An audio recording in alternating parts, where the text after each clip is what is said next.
Bem, meus irmãos, mais uma vez estamos aqui para estudar a palavra do Senhor e desta vez nós estaremos dando continuidade ao nosso curso de Teologia e História.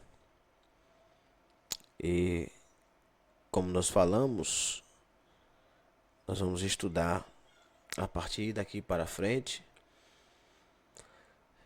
a teologia um pouco mais avançada e um conteúdo um pouco mais didático, pedagógico, mais teórico do que prático. Ou seja, nós vamos aprender as letras. Nós já estamos aí há um bom tempo estudando a parte prática e agora nós vamos estudar um pouco as letras, tá certo? Então, no seu PDF de estudo aí, na sua apostila, você tem a linha do tempo da Bíblia e o plano da salvação em 66 pontos, tá certo? Por que eu coloquei este ponto? É bom nós lembrarmos o seguinte, que após a queda do homem, Deus, ele decide falar com o homem, chamar o homem para um arrependimento.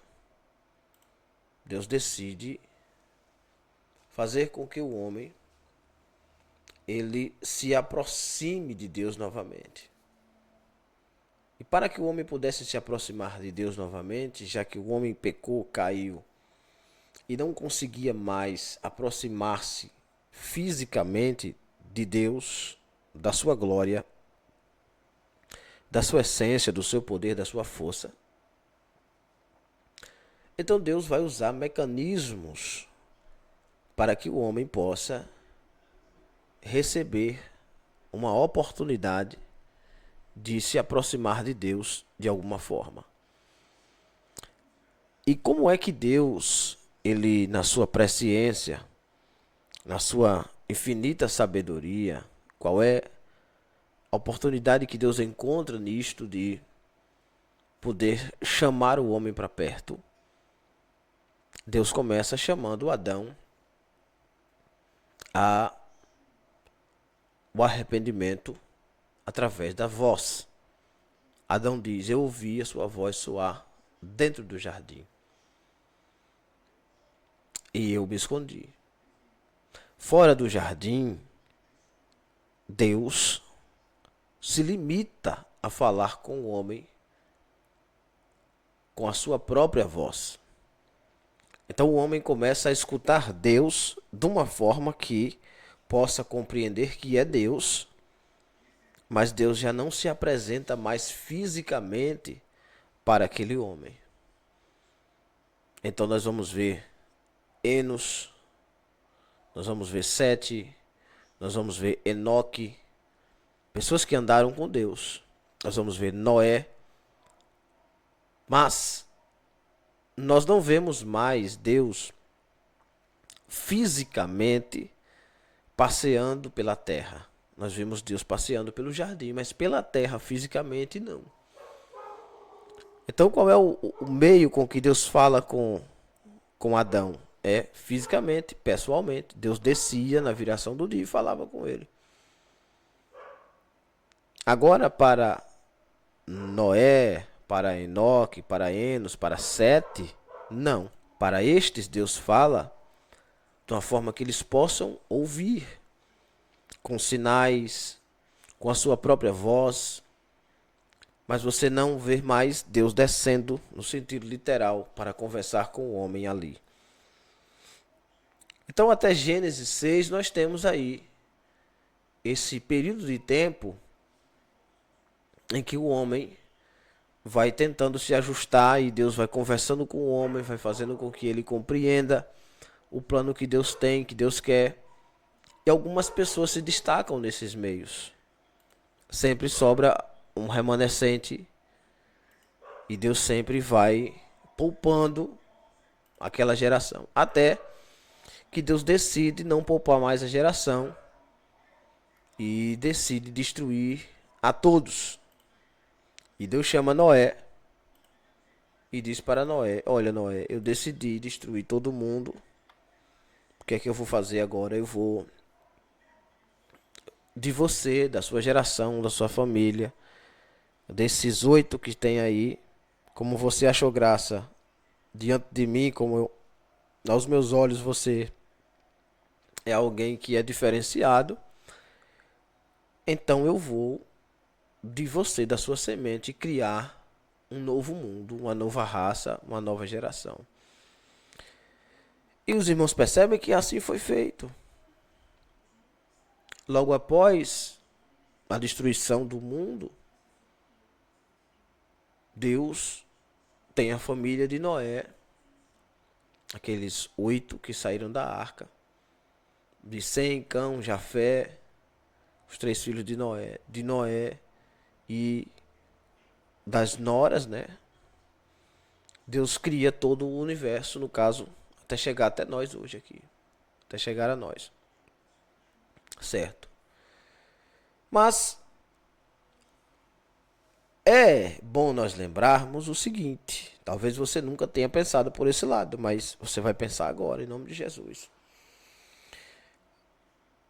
Quando o homem peca no jardim e ele cai, ele não pega Deus de surpresa, por quê? Porque Deus é presciente, onisciente, onipresente, onipotente. Conhece tudo, vê tudo, está em todos os lugares, pode tudo. Beleza. Então, Deus vai, por assim dizer, ajustando o plano que ele tem. Como o plano dele era fazer com que toda a terra o adorasse, crescesse através de Adão e multiplicasse e todos adorassem, e os homens infelizmente não quiseram essa parte, deixaram de lado a glória de Deus e caíram e pecaram, como diz lá na carta de Judas, não conservaram o seu principado, não quiseram mesmo ser adoradores de Deus e foram caindo. Então Deus vai criando um mecanismo para que o homem possa olhar para Deus e ver que existe alguma coisa a mais do que só a queda, do que só a destruição. Mostrar para o homem que se ele quiser, ele pode sim andar com Deus, como Enoque andou, como Enos andou, como Sete andou, como Noé andou, como entre outros na Bíblia andaram. Mas cada dia que passa, a voz de Deus vai ficando mais distante. A voz de Deus vai ficando distante. Então Deus começa a separar na sua presciência algumas pessoas para daquelas pessoas ele gerar um povo. Então ele chama Noé, ele expande a família de Noé.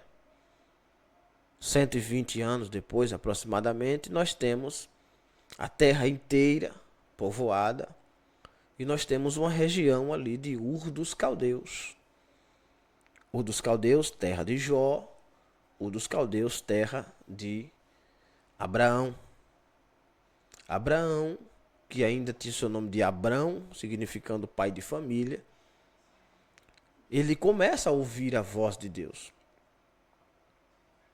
Nessas mesmas épocas aí, o livro de Jó é o primeiro livro, o livro mais antigo do mundo, seria o primeiro livro da Bíblia, escrito por Moisés, mas a Bíblia está ali organizada da forma que o Espírito Santo quis permitir que fosse organizada durante o tempo.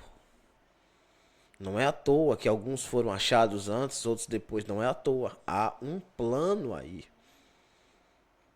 Por isso que o tema aqui desta aula é o plano em 66 pontos. A linha do tempo da Bíblia e o plano da salvação em 66 pontos. Cada livro desse tem um ponto específico da salvação. E quando começa? Começa depois da queda. Mas os homens ainda não conseguiam ver Deus. Então o que é que Deus vai fazendo? Deus vai percebendo que o homem cada dia está mais distante, mais distante. E Abraão consegue ouvir a voz de Deus. Abrão consegue ouvir a voz de Deus. Com os patriarcas, Abraão, Isaac, Jacó, José, Deus fala através de sonhos, visões, revelações, profecias. A voz de Deus está nítida aos ouvidos deles. Mas depois de José, quando o povo de Abrão, o povo de Abraão está no Egito, o povo se mistura com todas aquelas raças ali, entra 70 no Egito, para sair 2 milhões, quase 3 milhões e meio de pessoas. Entra 70. E 430 anos eles ficam presos lá, crescendo, crescendo e multiplicando. Era uma promessa de Deus. Os irmãos estão acompanhando até aqui? Então, beleza. E agora? Agora as pessoas já não conseguem mais ouvir a voz de Deus. Deus já não fala mais nitidamente com ninguém. Você percebe que existem pessoas tementes a Deus. Pessoas tementes a Deus, como a mãe de Moisés, Joquebedes. Pessoas tementes a Deus como Arão. Né? Pessoas tementes a Deus como vários e vários outros. Né? Vários e vários outros que na Bíblia nós tivemos exemplo ali naquele intermédio de tempo dos 430 anos que o povo passa no Egito. Mas ouvir Deus fica cada dia mais difícil. Então Deus vai ajustando o seu plano de acordo com o que o homem possa ouvir. E o que Deus vai criar? Deus vai usar a linguagem escrita. Que na região da Mesopotâmia ali, Mesopotâmia significa entre rios, né? Meso é meio, Potâmia, rios, né? Rio Tigre, Eufrates, aquela coisa toda. Aquela região do Oriente ali, né? Do Médio Oriente. Crescente fértil que chama, né? Chovia muito, o que plantava colhia, aquela coisa grandiosa. Aquela potência mundial que foi a região ali da Mesopotâmia, Babilônia, Egito, tudo aquilo ali.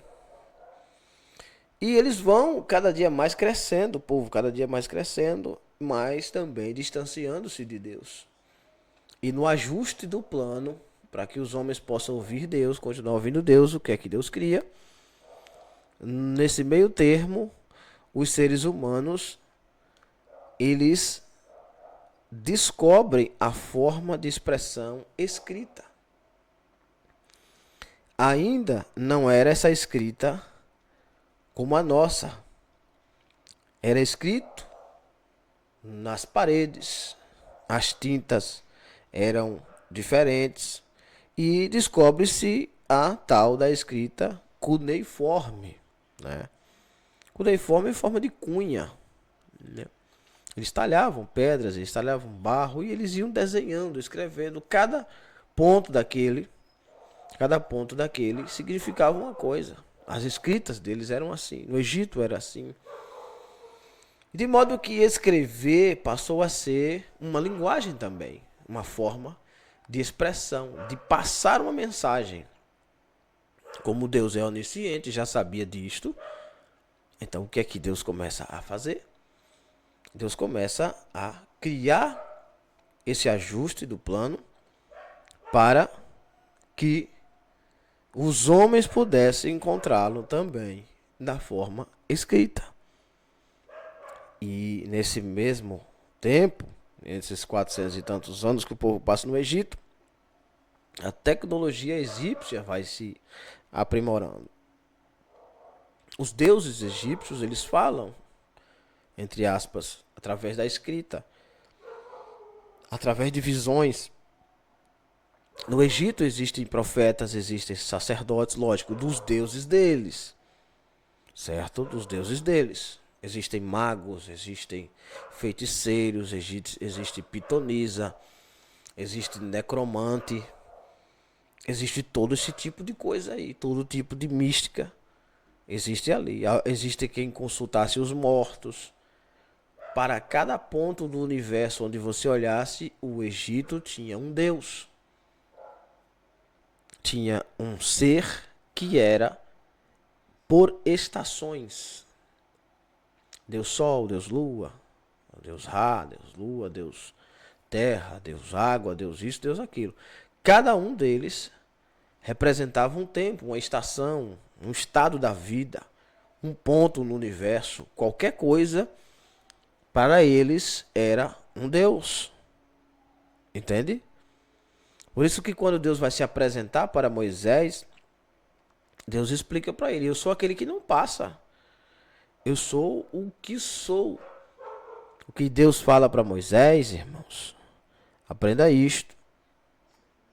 Não é se você quiser, se você precisar de água, eu sou água. Se você precisar de sol, eu sou o sol. Se você precisar de pão, eu sou o pão. Não é isso. E se o ser humano não precisar de Deus, Deus deixa de ser? Deus é um serviçal? Não. O que Deus explica para Moisés é: esse que você está vendo aqui é o mesmo que agora, há pouco, terminou de dar a promessa a Abrão, que está falando contigo, é o mesmo que está no céu agora. Ou seja, para mim o tempo não passa. Eu sou o que sou. Eu sou imutável. Eu sou tudo isso aqui. Sabe? E quando lhe perguntarem quem enviou, você diz: o eu sou me enviou a voz. Aquele que é, aquele que não passa, aquele que é eterno. É isso que Deus está falando para Moisés. Entende essa questão? Está ficando simples, não está? Estou falando baixinho, estou explicando pausadamente para não haver confusão. Tá certo? Então, se os deuses do mundo estão começando a falar através de escrita, visões e tal, etc, etc, como é que Deus se apresenta para Moisés? Numa visão. Ele se apresenta para Moisés numa visão. Moisés descobre que é Deus. Tempos depois, quando Deus tira Moisés e o povo do Egito e os coloca no deserto, Deus convida Moisés e diz: agora venha para aqui, mesmo lugar onde eu te encontrei, que você estava perdido aí apacentando as ovelhas do teu sogro. No mesmo monte onde eu me apresentei para vocês, agora traga o meu povo aqui para me adorar. Se santifique, se purifique, que eu quero falar com você. E agora, Deus está falando com Moisés face a face. E Deus diz a Moisés: lá embaixo, já que você não quer fazer tudo sozinho, você vai ser por Deus e Arão por profeta. E eles vão ficar todos lá embaixo, mas você vai falar comigo face a face, como fala com um amigo. Não me peça para explicar isso, irmão. Ah, quem vê Deus morre, tal, etc, beleza. Pois bem, só que Moisés está 40 dias e 40 noites coberto pela nuvem da glória de Deus. Então Deus se apresenta com Moisés de forma que Moisés possa ver a mais do que os outros. O nível espiritual de Moisés está além dos que estão embaixo. Por isso, quando as pessoas falam assim: eu preciso descer para encontrar Deus, eu digo: não, eu preciso subir. Deus não está embaixo, Deus está em cima. Ah, não, mas eu tenho que descer na questão da humildade. Bom, aí é diferente. Descer em questão de humildade é aproximar-se de Deus cada dia mais. Entendeu? É aproximar-se cada dia mais. Então Moisés aprendeu a subir para se encontrar com Deus, porque o monte é o lugar mais alto que o homem pode chegar e o mais baixo que Deus pode descer. Tá certo? O que acontece agora é que Deus vai convidar Moisés para Moisés também escrever. Moisés agora vai começar a escrever, né, para que o povo possa entender como é que Deus se apresenta. Então surge a palavra de Deus pela primeira vez escrita. Só que as tábuas foram talhadas por Moisés. Mas a escritura primeira é de Deus. É Deus quem escreve nas tábuas, nas duas tábuas. É Deus quem escreve. Os mandamentos quem escreve é Deus. As tábuas são talhadas pelo homem, porque ali representa o coração do homem na primeira aliança. Mas as palavras são de Deus. Então, quando alguém diz assim, olha, a Bíblia é coisa do homem, não é coisa de Deus. A Bíblia foi escrita pelo homem. Claro, você queria que a Bíblia fosse escrita por quem? Por anjo? O plano da salvação acontece nos homens. Agora, a inspiração, a palavra inspirar vem de soprar dentro. Quem estava soprando dentro do homem aquelas palavras era Deus. Mas Deus não ia escrever por si só. Porque a operação da salvação é coparticipativa. Ou seja, eu preciso querer ser salvo. Eu preciso querer entender para que Deus me explique. Eu preciso querer ser salvo para poder entrar no céu. Eu preciso querer escrever para que Ele me inspire. Entende? Então parte daí. Eu preciso querer receber o cargo para que Deus me dê aquele cargo. Eu preciso querer pregar para que Deus me leve a pregar. É participativa. A salvação vem da parte de Deus, não é obra nossa. Recebemos pela fé, é dom de Deus, como Paulo disse, é pela graça. Não vem de vós para que ninguém se glorie, etc, etc. Mas se o homem não participar da salvação, ele não é salvo. Se Jesus me manda amar e eu não amo, se Jesus me manda pedir perdão e eu não peço perdão, então eu não estou participando do enredo da salvação. Eu estou só como assistente. E Tiago disse, não sejam somente ouvintes, mas sede também praticantes. Ou não é assim que está na sua Bíblia? Perfeito? Até aqui acredito que nesses 20 minutos de aula está muito claro. E vai esclarecer mais ainda.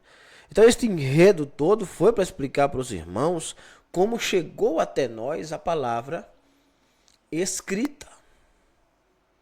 Certo? Então Deus vinha falando, o povo começou a ficar mais distante, até o dia em que Deus começa a falar com um ou outro, mas ele deixa a palavra escrita que tem o mesmo valor e o mesmo peso da fala.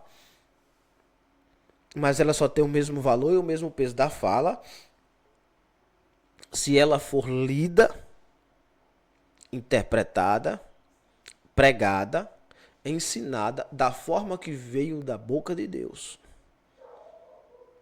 Por isso que Pedro disse na carta dele, nenhuma palavra de Deus, nenhuma palavra que foi escrita é de livre interpretação. Porque há fundamentos. Pedro está pregando o que Paulo pregava, o que João pregou, o que Tiago disse, o que Jesus disse. Entende? Ninguém pode interpretar do nada. Por isso que nós rejeitamos as heresias. A palavra heresia quer dizer cortar, né? Tirar uma parte. Surgem muitas heresias hoje em dia. Muitos ministérios grandes com heresias. Por quê? Porque eles fazem a sua livre interpretação das escrituras sem o prévio acompanhamento de toda a palavra de Deus. Aí, já que você já compreendeu aqui a questão de como é que chegou para nós a Bíblia, no caso a palavra escrita, primeiro nas tábuas, nas pedras, e não é preciso eu retornar a esse assunto, porque vocês estão estudando teologia, não é da agora, vocês conhecem a forma com que a Bíblia chegou para nós, mas era preciso eu dar essa introdução para que os irmãos relembrassem, colocassem na sua mente como é que a Bíblia chegou até nós. Tá certo? Perfeito? Até aqui, tudo ótimo. Tá bom? Então, qual é o texto? 2 Timóteo 3,16. Segunda carta de Paulo a Timóteo, capítulo 3, versículo 16. Toda a Escritura é divinamente inspirada. No texto mais original possível, está escrito assim: toda escritura divinamente inspirada é. Aí diz proveitosa para ensinar, para redarguir, para corrigir, para instruir em justiça. Mas quando diz toda escritura é divinamente inspirada, a palavra escritura aí está com letra maiúscula. Então é a escritura que eu crio? Não, escritura aí maiúscula está se referindo à Bíblia. Todos esses 66 livros que você tem na sua mão é inspirado por Deus. Ah, Noel, mas a Igreja Católica tem mais livros. E o que houve? Por que que saiu? Por que que não está aqui? É porque não é inspirado por Deus? Sim. Além de não serem inspirados por Deus, a maioria é de interpretação pessoal. A maioria está misturado com história, com política, com religião. A maioria está influenciada por bruxaria, conceitos, pensamentos filosóficos da época e fermentaram a inspiração. Então sufocou. É aquela palavra que caiu no meio dos espinhos. A palavra vinha de Deus, vinha certinha de Deus. Lógico, Deus tinha muito mais coisa para falar, irmãos. Você já leu o Evangelho de Jesus segundo escreveu João? João diz, se fosse para eu contar aqui tudo que Jesus fez, ensinou e pregou e operou, nem todos os livros do mundo daria. Mas a maioria das palavras que Deus deu, eles caíram em sementes, a semente caiu em terra não fértil. Mas graças a Deus que o Espírito Santo é aquele que inspira os homens de Deus. E esses 66 livros estão aqui para nos mostrar o plano da salvação. Então, siga comigo a linha do tempo do plano da salvação. Aqui você tem uma lista de livros para você estudar que vai lhe levar uma vida. Esse plano de estudos aqui te leva a vida inteira. Você tem a obrigação de passar a sua vida estudando isso aqui. Tá certo? Começar ponto por ponto, cada um dos 66. E hoje, claro, agora você já vai começar a compreender como é estudar a palavra. Você vai começar a compreender por que cada um desses livros serve para nós. E nos inspira e nos ilumina. Por que cada ponto desse é valioso para nós. E porque eu prezo tanto por dizer somente o que está escrito. Porque é suficiente. Parte 1. Reconstrução e fundamentos. O homem caiu, pecou, Deus vai reconstruir o que o homem pecou e caiu, o que o homem quebrou, o que o homem destruiu. Deus vai reconstruir e fundar. Quando o homem derruba um edifício, ele destrói os muros, as paredes que estavam erguidas e ele compromete a fundação. Quando o homem peca no jardim, ele demole, ele destrói o que Deus construiu e ele fere o fundamento, fere a rocha, fere Cristo. Então Deus vai criar através de Moisés 5 pontos escritos através de Moisés durante toda a vida de Moisés para ficar para nós hoje do século 21 e para os antepassados que já acompanharam a leitura. Ele vai deixar 5 pontos através de Moisés que se chama reconstrução e fundamentos. Absorva isso aqui, irmãos. Que esta iluminação eu tenho o prazer de dizer que Deus me deu. Isso eu não estudei numa faculdade. Isso Deus me deu, Deus me iluminou isso aqui. Então eu estou passando para você com todo queimor no coração de saber que Deus iluminou isso para mim, está te iluminando agora através da minha vida. Então Moisés, ele recebe 5 pontos que eu chamo de reconstrução e fundamentos. É o Pentateuco.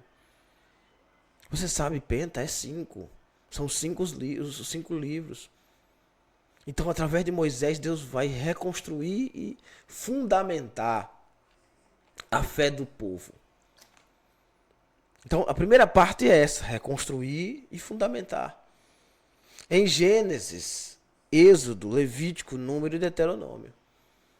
Em Gênesis, você observa a criação, a queda, a promessa de redenção, a reconstrução do relacionamento com Deus. Em Gênesis, você vê Deus fazer tudo isso. Deus vê a queda, Deus mostra a queda, Deus permite tudo aquilo.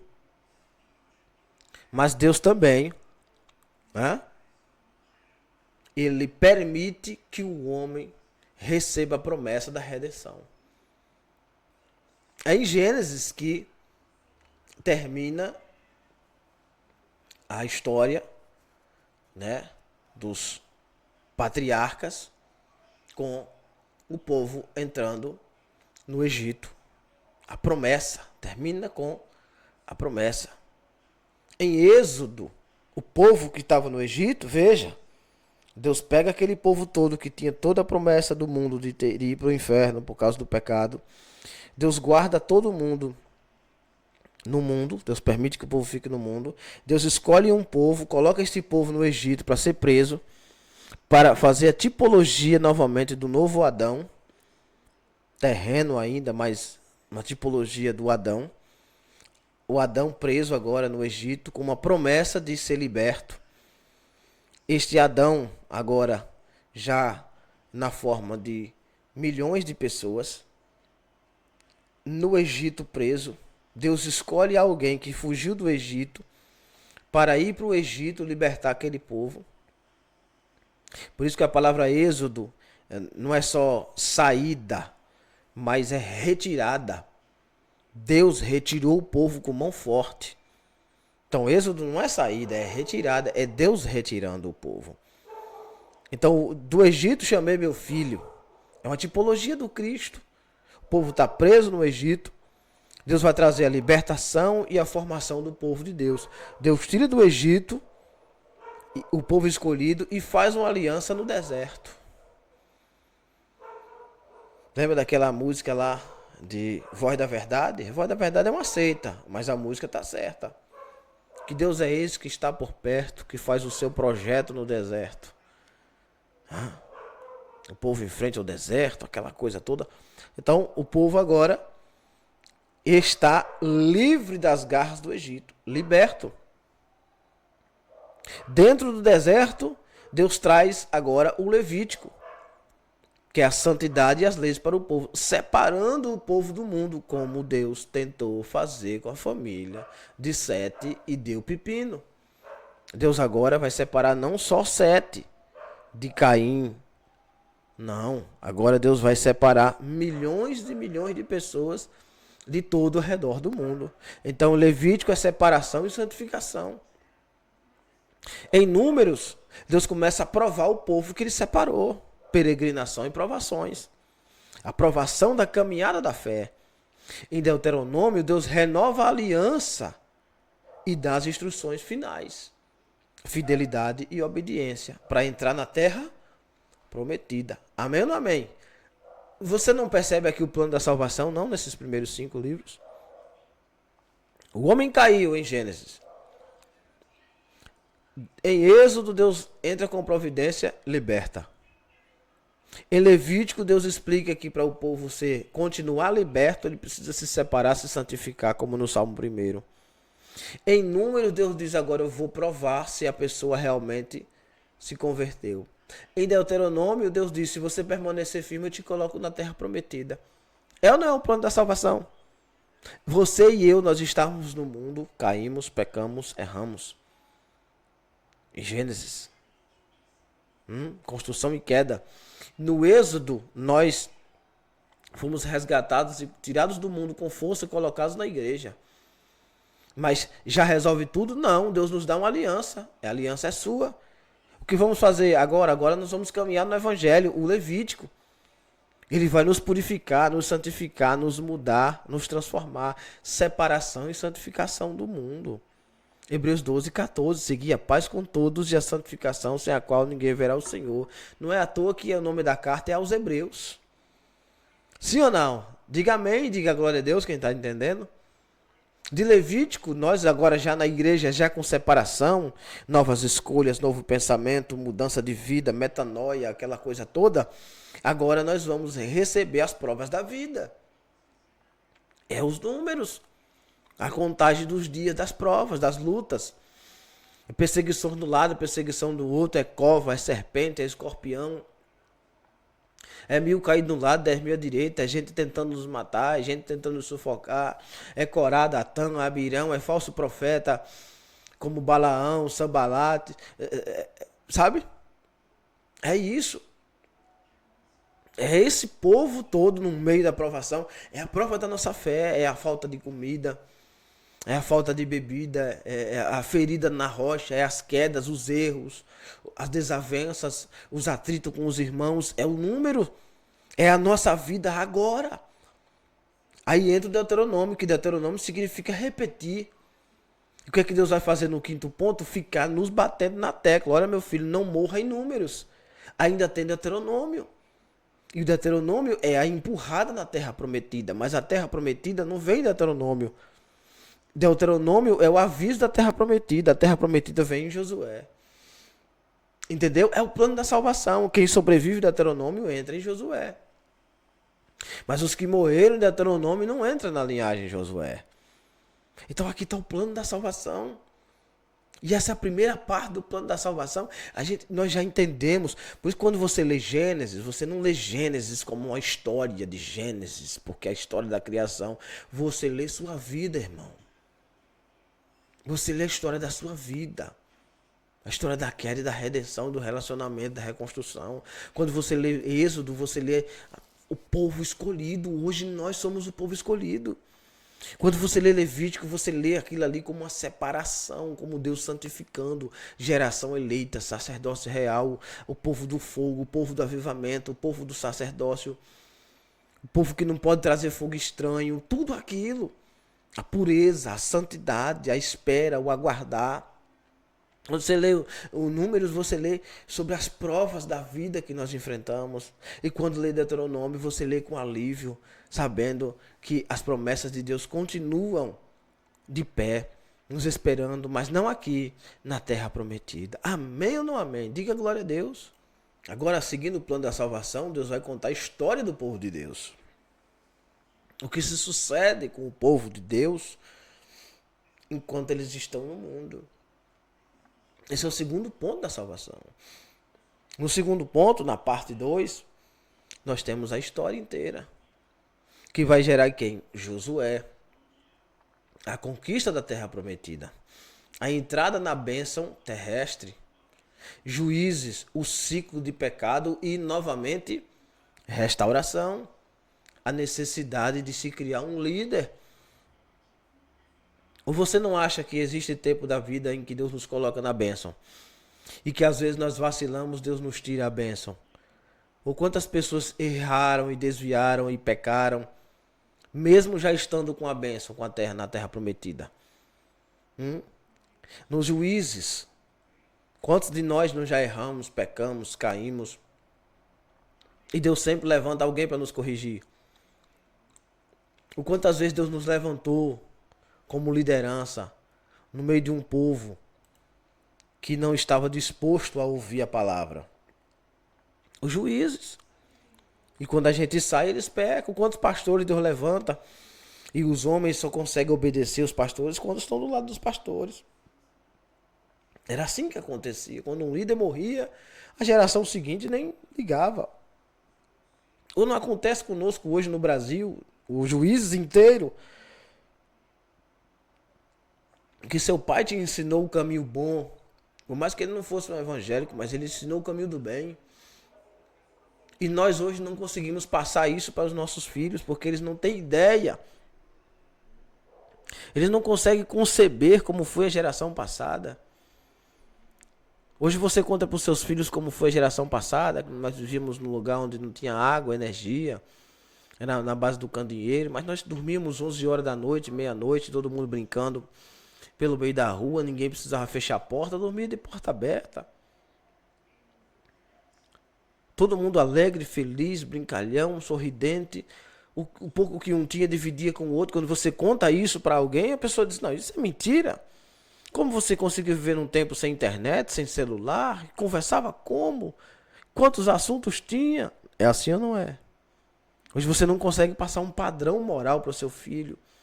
Porque ele já nasce querendo cortar o cabelo do jeito do mundo, falar do jeito do mundo, vestir do jeito do mundo. Ele não consegue conceber que 30 anos atrás existia outro povo nessa terra. Os juízes, irmão. O tempo dos juízes. E Deus levanta a mim e a você para resgatar este povo. A necessidade de um líder. Irmão, nós estamos vivendo esse tempo, período da salvação está de pé.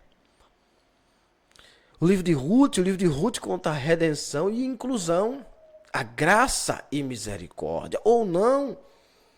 Ou nós não vivíamos da misericórdia e hoje encontramos a graça em Cristo Jesus. Ou Deus não enxertou a gente como enxertou Ruth, Noemi e aquele povo todo na linhagem de Cristo, Raabe, etc, etc, etc. A graça, a inclusão, a redenção. Aqueles que foram, que erraram, que saíram da casa do Pai, mas estão voltando. Os que saíram da igreja em busca do pão lá fora, do trigo lá fora. Mas veio a provação e eles estão voltando para casa. Porque descobriram que tem pão cá em casa. Descobriram que tem pão em Belém, na terra do pão. Eles voltam para casa como o filho pródigo. Em casa tem pão, eu estou morrendo de fome, comendo bolotas. Ou não? Ou esse não é o tema de Ruth? Do retorno, a mulher vem quebrada. Não me chame Ruth, eu sou amarga. Eu sou Mara, eu sou amargurada. Não me chame de Noemi, né? Não me chame de Noemi, eu sou agora uma mulher amargurada. Eu não sou mais aquela mulher que vocês pensavam. E se você olha para Ruth, Ruth diz, a partir de hoje, eu vou sentir sua dor. Você, o seu Deus será o meu Deus, o meu povo será o seu povo. Se você tiver alegria, eu tenho alegria. Se você não tiver alegria, eu não tenho alegria. Nós seremos uma só. Onde você dormir, eu durmo. Seremos um povo só. E nós serviremos a um Deus só. E volta aquelas duas senhoras, Orfa beija e volta. E todo mundo conhece essa história. Ela decidiu querer ficar com Noemi. E Ruth vai entrar na linhagem do Cristo. Vai entrar na linhagem sacerdotal, vai entrar na linhagem de Obed, Jessé, Davi. Olha que coisa espetacular, irmão. É assim ou não é assim? Então essa é a história do povo de Deus. Ponto 9 e 10, 1 Samuel e 2 Samuel. 1 Samuel, estabelecimento da monarquia. O desejo do povo por um rei. A substituição de Deus por um homem. Dá todo aquele problema. Ponto 2, o 10º ponto, 2 Samuel, o reinado de Davi. Um reino segundo o coração de Deus. Quer dizer, Saul é destituído e Davi começa a criar um padrão espiritual, moral para aquele povo. 1 Reis, 2 Reis, divisão do reino. O reino dividido não subsiste. Jesus disse isso. São consequências do pecado coletivo. Todo mundo pecando. O que é que deu em 1 Reis? Dividiu o reino. Israel de um lado, Judá do outro. Jerusalém, Samaria. E começa a mudança. No 2 Reis, a queda de Israel e Judá. Por quê? Porque é um povo só. Presta atenção. Mas quando eles começam a se dividir, querer cada um servir a seu Deus, Deus pega cada um e bota num cativeiro. Diz, pronto, se aquieta aí, se aquiete aqui. Vou castigar vocês, porque eu repreendo, disciplina todos quanto eu amo. Ou não é assim com um povo, nós, conosco? Você não vê semelhança na queda de Israel e Judá, e quando a gente desobedece, Deus nos bota de castigo. Como um pai que faz com seu filho. Você não vê semelhança nisso? Você vai me dizer ainda que você vai estudar a Bíblia do jeito que você estudava? Olhar para aqueles textos e achar que Deus está falando com o povo lá, Isso chegou até nós, irmão, porque há um plano nisso aqui, para nós nos espelharmos nisso, olhar para isso e fazer diferente. Primeiro Crônicas, segundo Crônicas, a genealogia e reinado de Davi, a herança espiritual, ali mostra para nós, na genealogia de Davi, os feitos dele, os erros do homem, a queda do homem, o jeito que ele dava, um coração arrependido, o arrependimento genuíno, sincero, o que Deus fazia, a herança maldita hereditária que vinha sobre os filhos e a quebra de maldição de Deus. Isso é o tema de 1 Crônicas. Em 2 Crônicas, o reino de Judá e o templo. No 1 Crônicas, aquela queda toda é mostrada. No segundo, já é demonstrado como um homem arrependido consegue adorar a Deus. A trazida da arca, a volta da arca, a volta do fogo, da glória para Jerusalém. Um Davi velho, arrependido, sabe? Um homem de Deus, diferenciado. Um Salomão já velho, maduro, inteligente. Isso é o plano da salvação. Em Esdras, Neemias e Esté, em Esdras você vê o retorno do exílio e a reconstrução do templo. Lembre que o povo é levado ao cativeiro, mas agora eles retornam, voltam para casa, restauração espiritual. O templo que foi demolido, o templo, falando do corpo também, físico, o templo material, mas também do templo espiritual. O povo é restaurado. Olha que coisa interessante. Enquanto o povo está dentro do templo, estão sendo idólatras. Quando Deus tira o templo do povo, o povo começa a adorar somente a um Deus. Imagine que coisa. É o perder para dar valor. Agora o povo volta para casa. Já em Neemias, já reclamando de tudo. Mas Neemias reconstrói os muros. Esdras reconstrói o templo. Templo de adoração e cercado, proteção do Altíssimo. Assim como os montes estão ao redor de Jerusalém, assim o Senhor também acampa ao redor dos que o temem e que o guardam, aquele que habita no esconderijo do Altíssimo, etc, etc. O plano espiritual da salvação. Deus trazendo o povo de volta para casa. A proteção e renovação da fé, Neemias. Eu poderia ter colocado aqui também a proteção divina e a disponibilidade do povo em ter fé. Porque Neemias veio de lá para cá, mas o povo ajudou. Mas proteção e renovação da fé tá bom. Você pode refazer esse estudo, colocar da forma que Deus iluminar. Caímos em Esté, a providência de Deus na preservação do povo. O povo estava agora se adaptando a novo estilo de vida, de adoração. Aí o diabo sempre levanta alguém. O diabo levanta aquele cidadão lá para tentar aniquilar o povo de Deus. Quando o povo já está tendo ajuste espiritual. O diabo levanta um tal do Amã, né? Para tentar destruir o povo de Deus. Mas Deus sempre tem um Mardoqueu. Onde tem um Amã, Deus sempre tem um Mardoqueu à porta.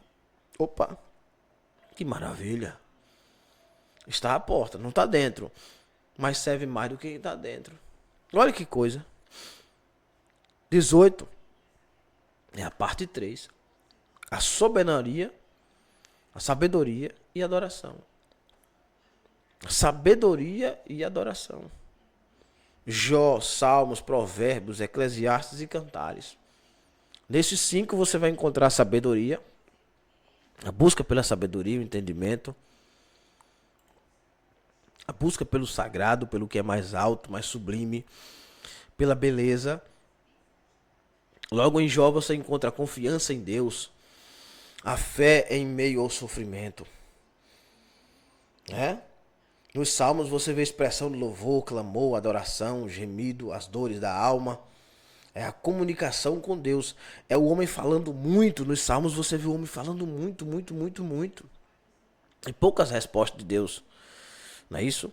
Nos Provérbios você vê Deus falando muito, muito, muito, muito. E o homem ficando calado.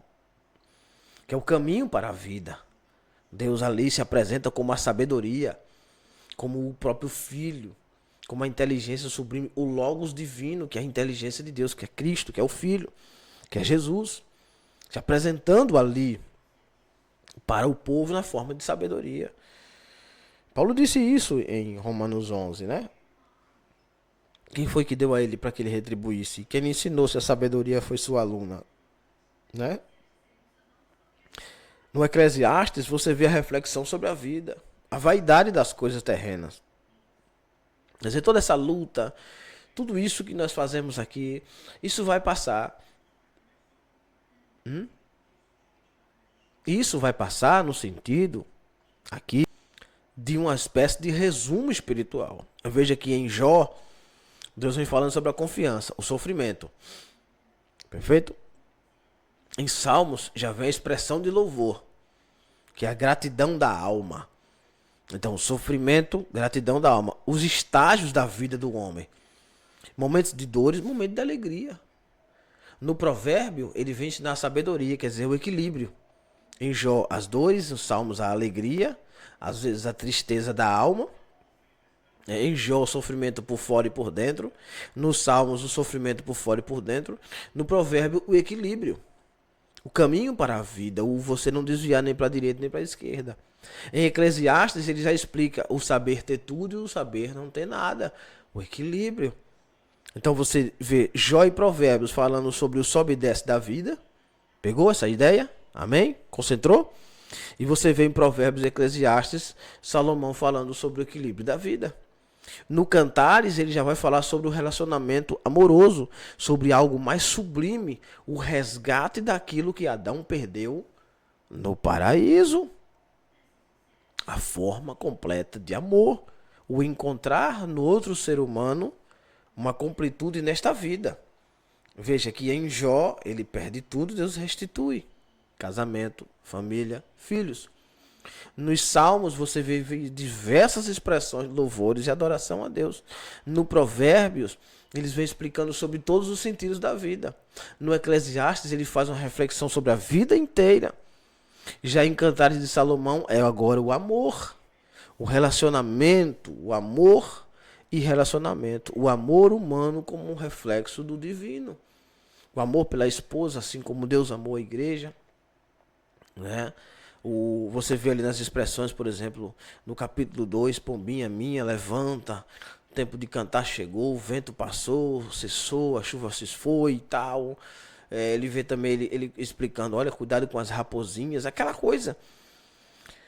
Especificando como um relacionamento, como uma pessoa deve manter a sua vida relacional, né, o seu relacionamento espiritual e físico também. Então não só as coisas materiais, físicas, mas as coisas também espirituais e transcendentes, como o amor, como o coração de um para o outro.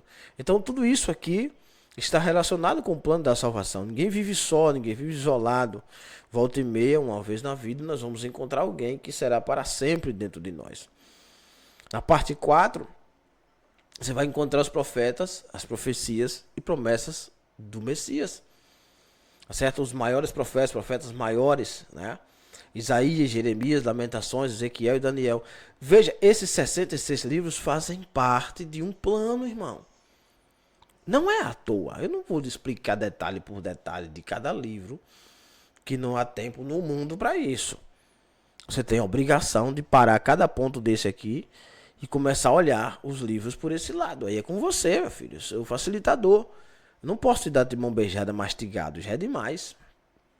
Mas imaginou se eu fosse ler versículo por versículo inteiro e te explicar ponto por ponto, esmiuçar tudo aquilo, nós faremos uma vida e não terminaria. E nem você teria tempo de assistir tudo isso depois. Mas, de acordo com o que se apresenta em sua vida, quando eu digo Cantares de Salomão, falando sobre relacionamento, opa! Você que está num relacionamento, você que é casado, você que é solteiro, você que...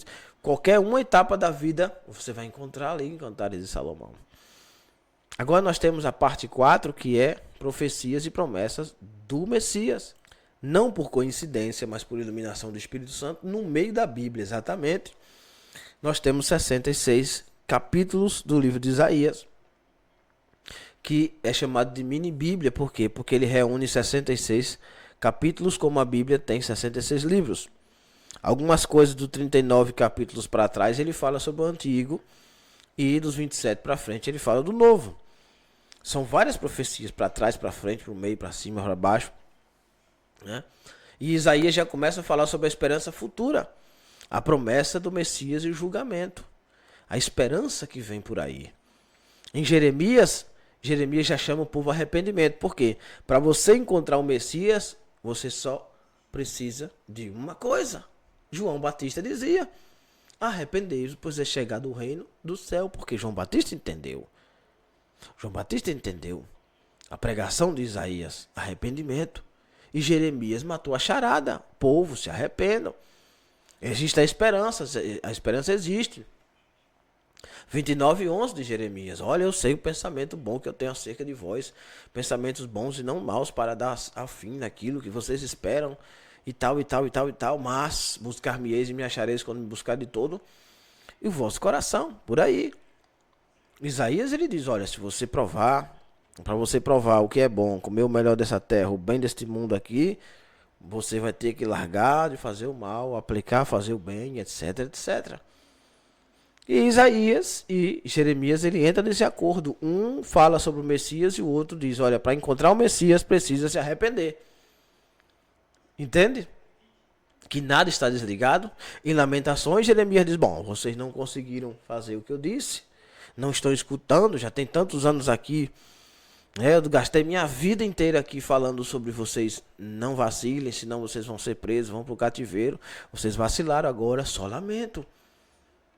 E Jeremias lamenta pela destruição, porque são consequências do pecado. Quer dizer, em vez do povo já dali, da pregação de Isaías e Jeremias, se arrepender esperando o Cristo, o povo continua no pecado. E Deus leva eles para o cativeiro e deixa Nabucodonosor amassar tudo. Mas aí também nesse intermédio de tempo, nesse meio, aí tem Ezequiel e Daniel. Ezequiel vai ter visões sobre a restauração, a nova aliança. Ezequiel vai dizer: peraí, mas então, Jeremias, não é tudo assim também não. Nem tudo é bagaceira, é miséria. Vai ter um tempo em que isso aqui vai ser restaurado. Tá certo? Vai ter um momento em que Deus vai restaurar, porque eu estou vendo a glória de Deus. Eu estou vendo que Deus vai vir para este mundo. Ele começa a ter visões. Aí Daniel diz: bom, peraí, você está em Jerusalém tendo visões. E eu estou na Babilônia tendo visões também. As visões de Ezequiel são para agora e para o tempo do Messias. As visões de Daniel são para o fim do mundo. A soberania de Deus e futuros acontecimentos. O reino eterno. Veja como tudo está ligado à parte 4, irmão. A advertência de Isaías, o caminho vem por aí, Jesus vem por aí, o Messias vem. Jeremias diz: para vocês encontrarem o Messias, vocês precisam se arrepender. Lamentações diz: oh, que pena que vocês não se arrependeram. Mas Ezequiel diz: não se arrependeram, mas Deus ainda vai dar outra chance. Olha que coisa espetacular. E Daniel começa a ter visões sobre o fim do mundo. Até onde Ezequiel consegue ir, que a glória vai embora.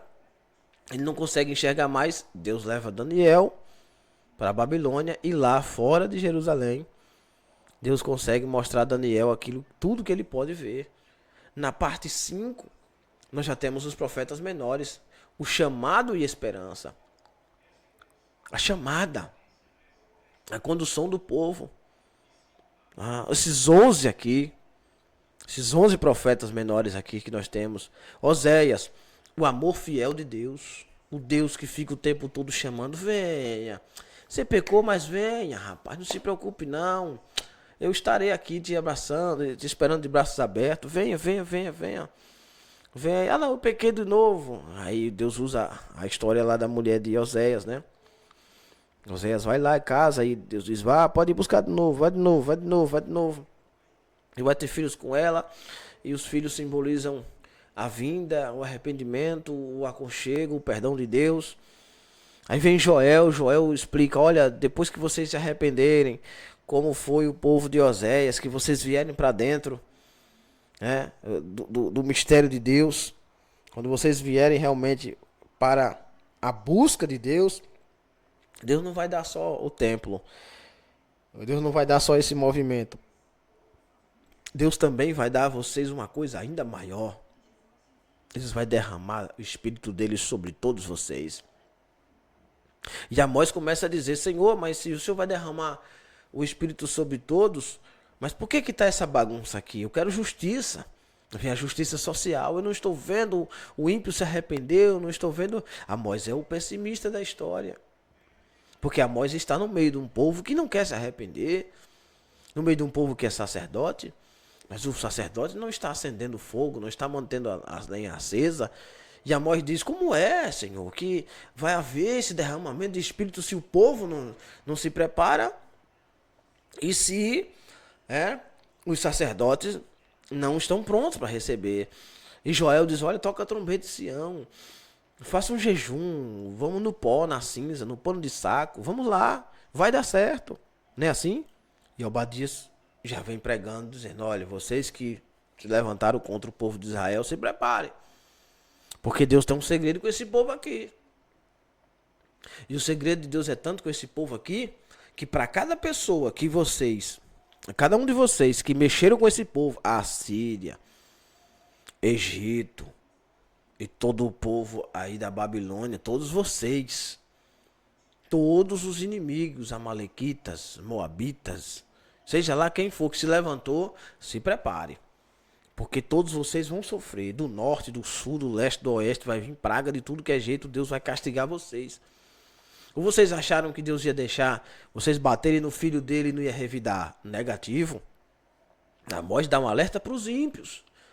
Amós começa a pregar para os ímpios duramente, dizer, se convertam para entrar na aliança, para entrar na linhagem. Tem graça para vocês, mas vocês têm que se tornar como o povo de Deus. Se dobrar ao único Deus.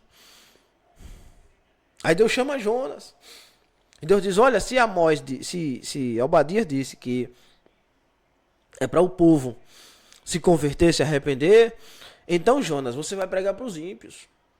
Você vai pregar para aqueles que vieram bater em Israel, que sacrificam os profetas, que matam os profetas. E Jonas vai e não queria ir, né? Aconteceu todo aquele entreveiro e no final ele vai. E ele vai e ele fica chateado, porque ele diz, aí, tá vendo? Eu sabia que o senhor viesse aqui eu pregasse, o senhor que tem um coração muito mole, o senhor ia permitir que esse povo se salvasse, mas esse povo não merecia salvação.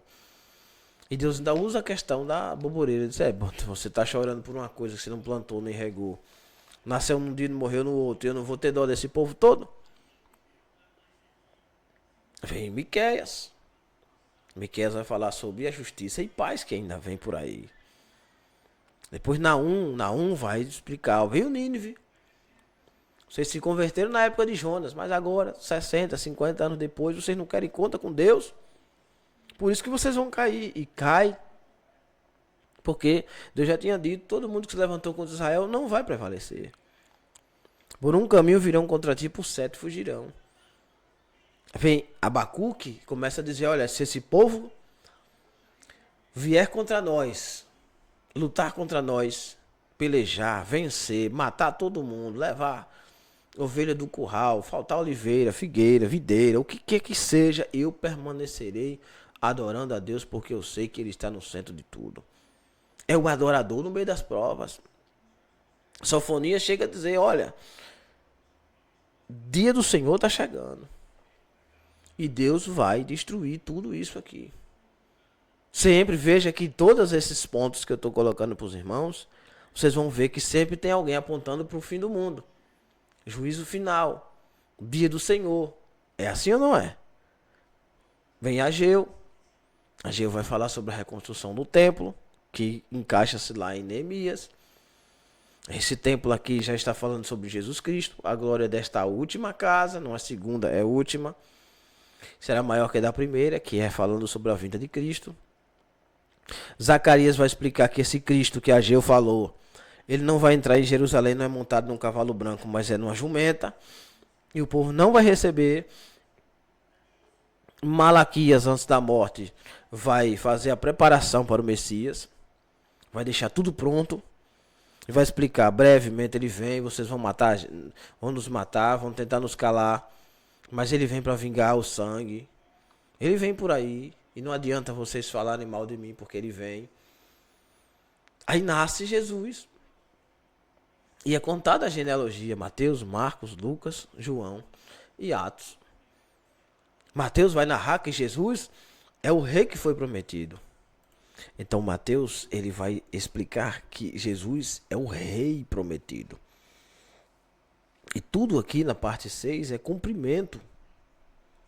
O cumprimento em Cristo. Todas as profecias lá de trás. A redenção, a terra prometida, o Cristo vem aí, o futuro da igreja, a glória da última casa, tudo em Cristo. E o que é que Mateus faz? Zacarias disse, ele vem como rei. Aí Mateus vai dizer, então o rei é esse. E vai contar Jesus, aprenda isto, quando você estiver lendo o Evangelho de Jesus, segundo escreveu Mateus, preste atenção que tudo o que Mateus fala sobre Jesus é falando sobre como um rei seria. Tudo, qualquer versículo, todos os versículos, é falando sobre um rei, desde a sua genealogia até o último dia da morte e ressurreição até a assunção ao céu, ascensão ao céu. Cristo ali é tido como o rei prometido. Rei com letra maiúscula. O rei que Davi disse, depois de mim vem outro. O rei que Moisés disse, depois de mim vem outro. O rei que Isaías disse, ele vem aí. O rei que João Batista disse, ele está no meio de vocês. Esse é o rei. Então Mateus vai tratar Jesus como rei. Tudo que você lê em Mateus, o Evangelho de Jesus, segundo escreveu Mateus, é tratando Jesus como um rei. Entendeu? Os irmãos estão entendendo? Eu acredito que os irmãos estejam entendendo essa aula. Acredito que está lhe dando mais paixão ainda pela presença, pela Bíblia. A Bíblia é apaixonante, irmão. É para nós dilatarmos a nossa alma na Bíblia. Não é verdade, não é? Não é para nós morrermos por ela, depois de saber de tudo isso aqui, que tudo está conectado no plano da salvação. Você já tinha pensado nisso, parado para olhar assim? Observado isso, ter sido iluminado dessa forma ou não? Se não foi, glória a Deus, você está sendo agora. Se foi, parabéns, meu irmão, você é iluminado por Deus. Porque às vezes nós temos algumas ideias, alguns pontos, alguns pensamentos e nós achamos que é loucura.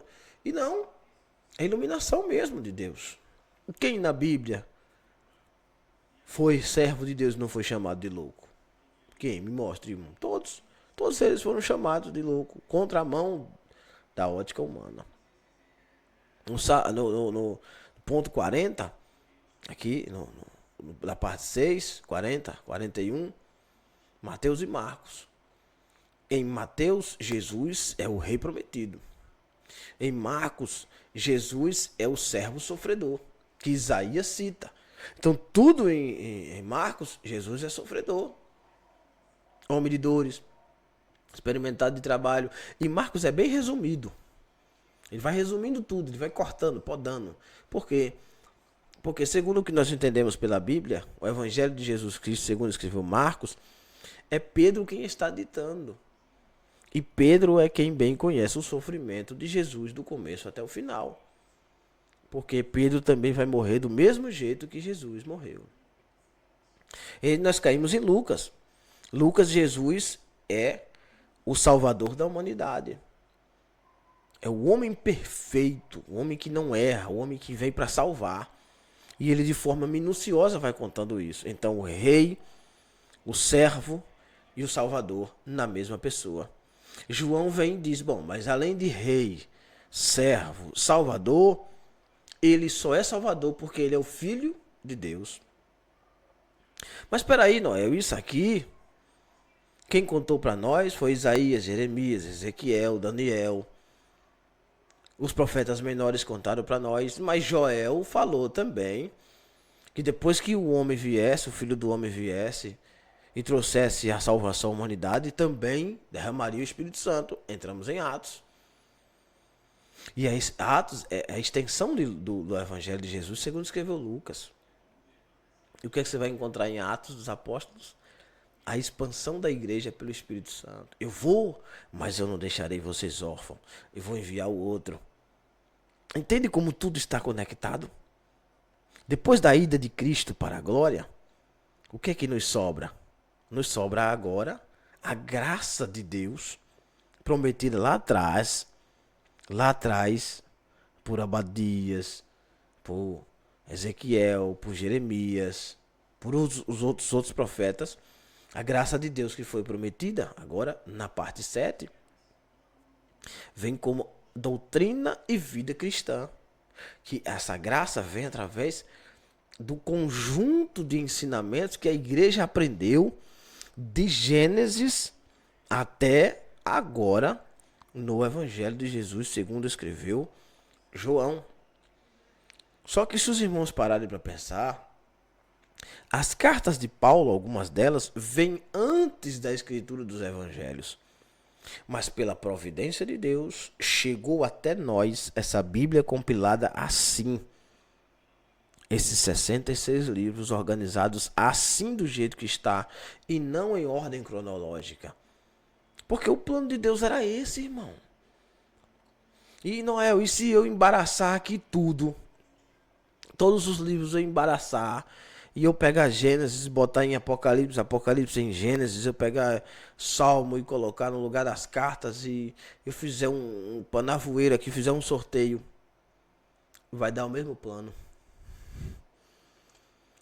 O que, irmão Noel? Vai dar o mesmo plano. Por quê? Porque Jesus disse lá em Apocalipse, eu sou o Alfa e o Ômega. A questão não é como os livros estão organizados, a questão é que eu sou o criador, tanto do Alfa, ô glória, que maravilha, como do Ômega. Cristo é a palavra viva, a palavra em ação. É Ele, irmão, e não nós. Paulo disse porque dele, e por ele, e para ele. Se você inverter a Bíblia de cabeça para baixo, ou seja, coloca como for, da forma aleatória que você colocar aí, vai dar Jesus, irmão. Só vai dar ele, não vai dar outro. Tudo isso aí é Cristo, irmão. Amém ou não amém? Você pode dar um glória a Deus por esta palavra? Diga amém. Para nós encerrarmos a nossa aula de hoje. Você diz, já vai terminar? Vai. Romanos, carta de Paulo a Romanos, já que nós terminamos em Atos, a expansão da igreja, o Espírito Santo atuando, que também chamaram de Atos do Espírito Santo, porque é o Espírito Santo quem trabalha. Nós caímos em Romanos, Roma tomando conta do mundo. Você vai estudar isso na aula de história. Roma tomando conta do mundo, Paulo cidadão romano e judeu ao mesmo tempo. No meio entre um povo e outro, Paulo ensinando sobre o Espírito Santo, ele explica que para receber o Espírito Santo precisa ter a justificação da fé. É a fé que nos justifica. Ele não vai abolir as obras, ele não vai abolir a lei, mas ele vai colocar um meio termo. Faça tudo o que está escrito na graça que você vai ter cumprido a lei. Se você errar uma coisa da lei, você errou todos os outros mandamentos. Mas se você aceitar pela fé a graça, tudo o que Cristo fez na cruz do Calvário serve para você. Você é justificado por Cristo, não pelas obras. Opa, que maravilha, que coisa gloriosa. Aí Paulo vai explicar também sobre como foi a vida na igreja de Corinto. Como a primeira igreja pentecostal, por assim dizer, ela se adaptou, se ajustou, como foram os problemas, os primeiros problemas lá que existem até hoje, para que você não ficasse surpreso. Porque minha igreja é assim, minha igreja é assado, tem um fofoqueiro, tem uma pessoa assim, tem um ladrão, tem não sei o quê. Meu filho, isso sempre teve. E essas cartas aqui são modelos de igrejas que existiram, existem, e enquanto vidas existirem na terra, existirão.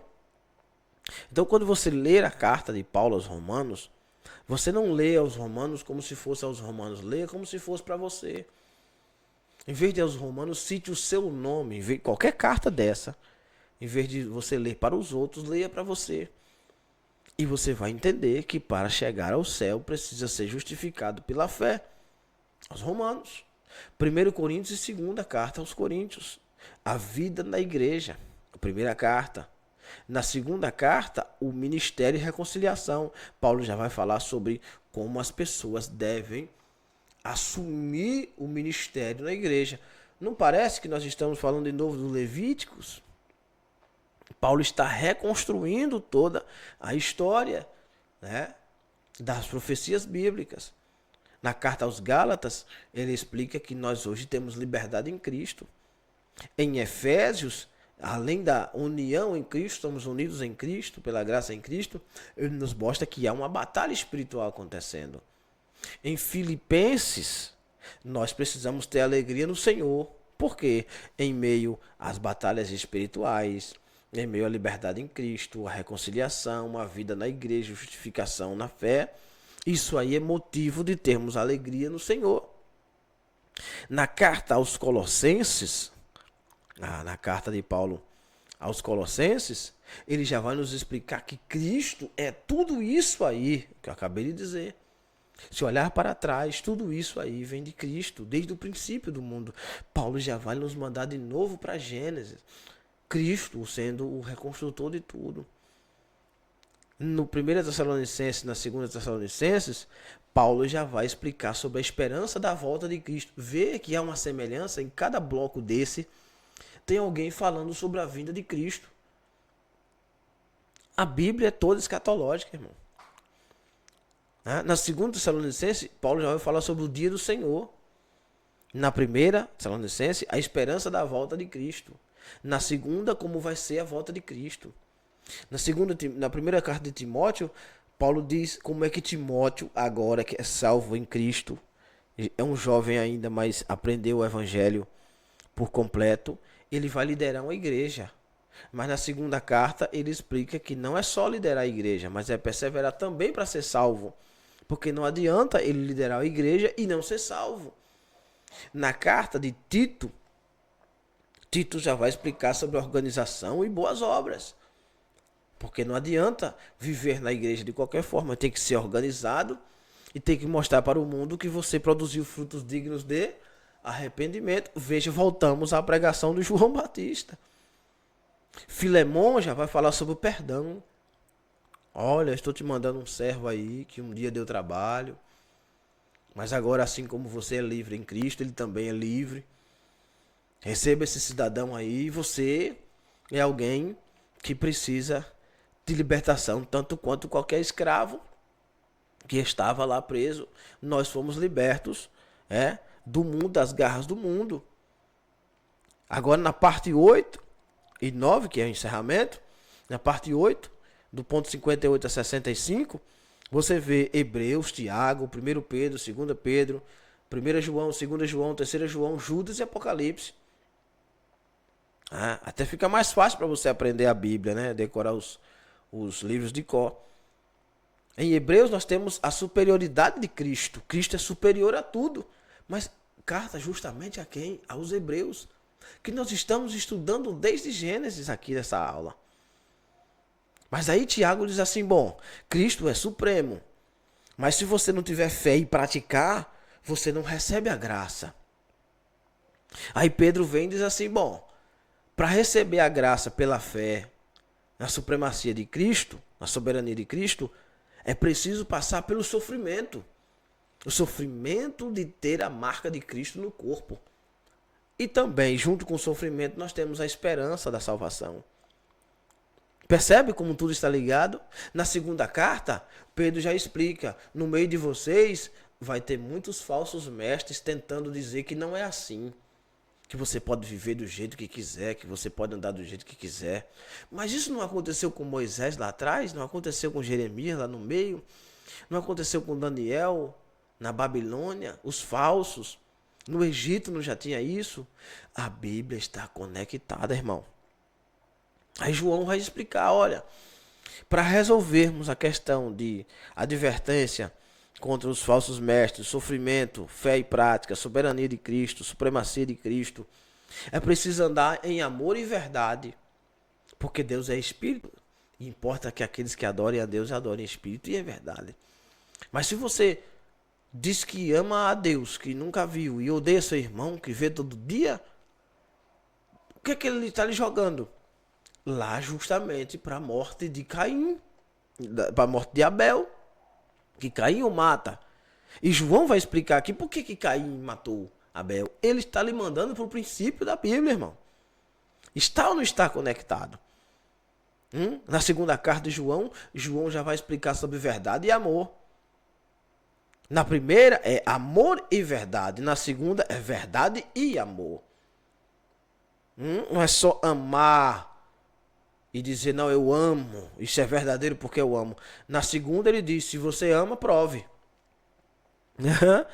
Na terceira carta ele diz, seja hospitaleiro. Se você ama alguém, prove que você ama e receba de todo o coração como Cristo recebeu. Olha que lindo. E Judas, na última carta da Bíblia, Judas vai defender a fé. Morra se for preciso, sustentando a fé. Porque Judas vai lhe mandar para Gênesis de novo.